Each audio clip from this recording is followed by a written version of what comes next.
Right, we're back. Show number 2 of 3 for the night. The first of the 2 undisputed championship fights this weekend in chronological order. Be around about 5 a.m. here in the UK, live on Netflix.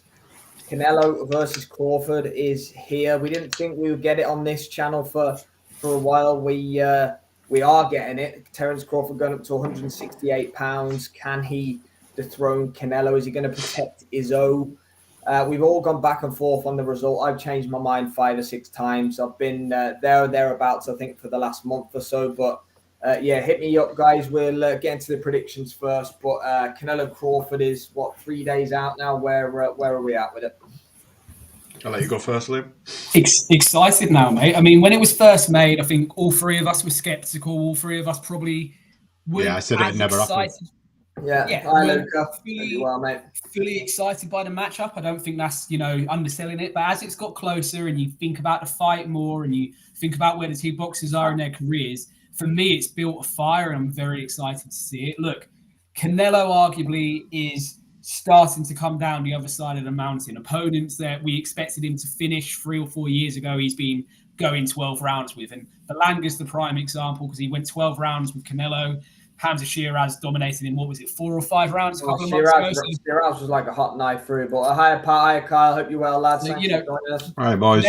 There's the benchmark. And yes, I know the argument with Terence Crawford is he is inactive, but Terence Crawford has never been active. He's been a 1-a-year fighter since Julius Ndongi 6-7 years ago, like I said yesterday. So it's nothing new for Terence. Look, they're both highly talented fighters. They've both been in a lot of professional fights. This is Canelo's 68th fight. What's it, Crawford's 42nd, 43rd, something like that? Yeah, he's over 40 fights. Yeah, an incredible amount of fights between both of them. So this fight could come down to who's got more miles on the clock, who's been in more grueling battles, who's pushing themselves harder to make sure they still want to be in there at this point of their career. And for me, I feel Crawford is the slightly fresher man. Yes, he's the older of the 2 men in age, but he's the younger of the 2 men in terms of how many miles are on his boxing clock. And I just think 3 years ago, this fight would have been handily towards Canelo, and you possibly talk about him stopping Crawford. But at this point in the career, it's more of an evener, isn't it? You can make a much more conclusive argument for Crawford now than you could have done 2 years ago. 1,000,000%. Liam J, I think that's the reason the fight's been made and you can sell the fight is because Canelo hasn't looked like the Canelo looked the best, has it? 3 or 4 fights now. No, and just going back to something Liam said, there's things I only do once a year, Liam, and it's, I'm happy with that. I just think that, as I've said, and I've beat this drum since the fight was made. I'd said that I didn't believe we would get to this point, but look, we're here now, and I'm excited for it. The blueprint's out there. Oscar De La Hoya said it. He sort of coined the phrase, the blueprint's out there. It backfired and blew up in his face, but we've seen Amir Khan handily outbox Canelo. Billy Joe Saunders was doing it in spits and spurts of their fight, but just boxed the wrong fight anyway. He boxed with ego. Bivol, who is not, I don't believe his style is as unorthodox as Terence Crawford's. I think Bivol's got a more traditional, without sounding, prejudiced or racist. He's got that sort of Eastern European style that's very easy to predict what he's going to do. Doing something about it is totally different. But what I'm saying is Canelo has been beat and outboxed. I mean, let's separate Mayweather, but in phases, in fights, Crawford reverts to the Philly shell and fighting on the back foot, but with his shoulder in, popping his jab up from his hip.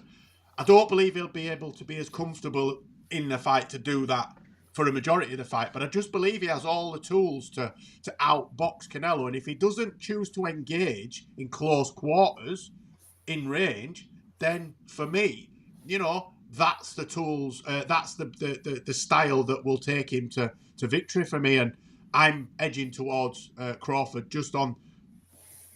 I don't think he's got as many miles on the clock. I know he's older, but doesn't have as many miles on the clock. I think it's factual that Crawford doesn't have as many miles on the clock as Canelo, and the form is with Crawford. However, the activities with Canelo, obviously Canelo's never been, really hurt as he is a professional. Maybe he's been buzzed once when he was younger, but and Crawford the same by Gamboa. But look, both guys tough. Both guys, like we said last night, I'd be gobsmacked if there was a knockout on. Do you know Saturday. what I have noticed about the two of them? Thanks for joining Canelo us. fights at one pace. Yeah. Crawford can turn it up and down. Prime example, Sean Porter. Got told he were down, turned it up a level. He did it with Ricky Burns, and he did it with Gamboa, and he can turn it up. Did it with Errol Spence, turn the screw and go up through the gears. Canelo just fights at a pace, and the fact that Canelo is on the slide, even though he's the younger man, I don't care what you say. If we judge him on the last 4 performances each, Canelo has looked cumbersome in parts of fights that he's had, like we've seen. Example, Hamza Shiraz made light work of the hot knife through butter. Yeah. Just ruined him. Totally different fighter, I get that. But for me, I just think that Crawford's boxing ability is better than Canelo's, and I think it's definitely. I think it's the less traditional style that causes him the most problems, and we've seen that historically, even in fights that he's won. Like I said, Billy Joe Saunders had little bits of success, but Amir Khan did he get knocked out in the 6th? He was either 5-0 or 4-1 up. 5 or 6, yeah. Erislandy Lara. Listen, I was speaking to somebody today. There are decisions, right? As DJ Pat has said, that Canelo has got that he's. You go back and watch those fights that he possibly shouldn't have won. So when he boxes non-traditional, unorthodox fighters that can fight at range fast, he struggles because he himself is very traditional Mexican style. Come forward, likes to engage, hooks to the body, punches up through the middle. Crawford's not going to be there for him to do that, and unless he catches Crawford and flatlines him, then we are in for a fantastic 12-round fight. And I firmly believe, as you said, that we are going to see a 12-round fight. Can Crawford get the decision in Vegas, Liam? I know it's a TKO and it's a Turkey Al-Sheikh show, and he's Crawford's his guy, isn't he? Tyson Fury and Crawford are his 2 favorite guys. We know that, but getting a decision against Canelo on Mexican Independence Weekend in Vegas is no easy feat. I think it's too big. I think the fight's too big for him to fuck with the decision. I really do. Look, on Turkey's cards, I know. I think there was 1 or 2 I can think of that weren't great. But look, the biggest 2 fights he's had, Usyk Fury 1 and 2, the cards have been fine. No, Fury got robbed. Sorry. He won that I'll say what I said yesterday on it, mate. I mean, Tyson Fury robbed both times. Got robbed.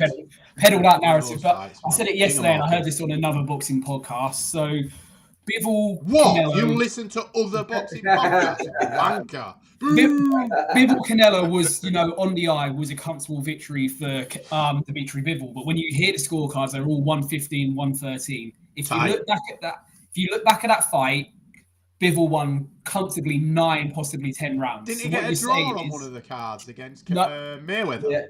Yeah, Mayweather he did. Look, it's a majority decision, Mayweather.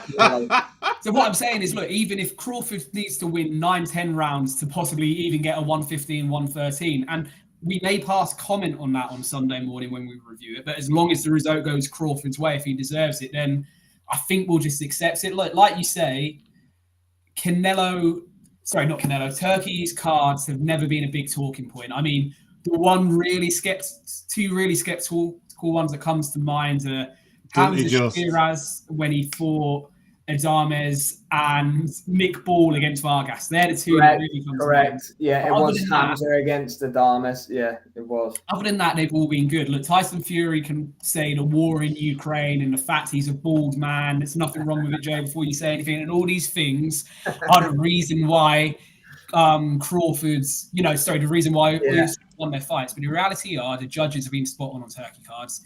It's too big a fight, like you say, Jay. It's a too big a fight to fuck with. If this fight deserves a rematch, let it deserve a rematch on merit. Absolutely. Getting controversy.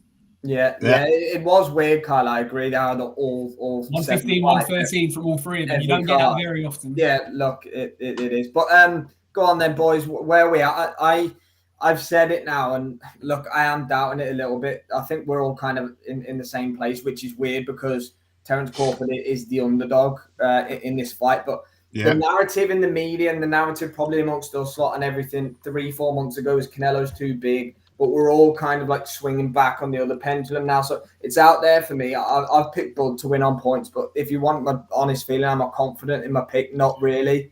I don't know, but I've said it now, so I'm kind of with it. But I'm not like 100%. Yeah, Bud's going to win this on points. So look.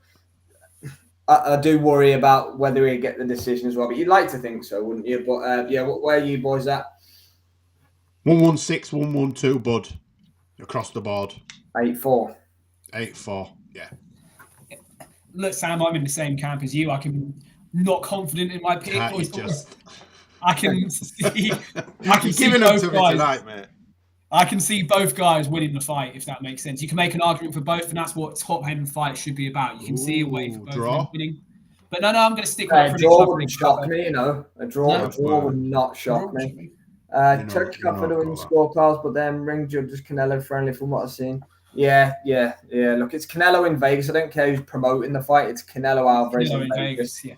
I'm going for Crawford as well on the scorecards. But again, if Canelo wins it, I wouldn't at all be surprised. But I'm sticking with what I've already put out there, which is Crawford. So only 12-1 is the draw, boys. So that's pretty poor. Lewis Crocker, Paddy Donovan for a comparative is 20-1, which is more like a traditional 20 to 25. Yeah. For draws. That seems a little bit fishy at 12-1. But look, it's a 50. Well, it's not 50-50. It's Canelo's favorite, but Paddy Donovan's kind of a heavy favorite on Crocker, isn't he? But yeah, boys, enjoyed that. Thanks to everybody for joining us in the comments.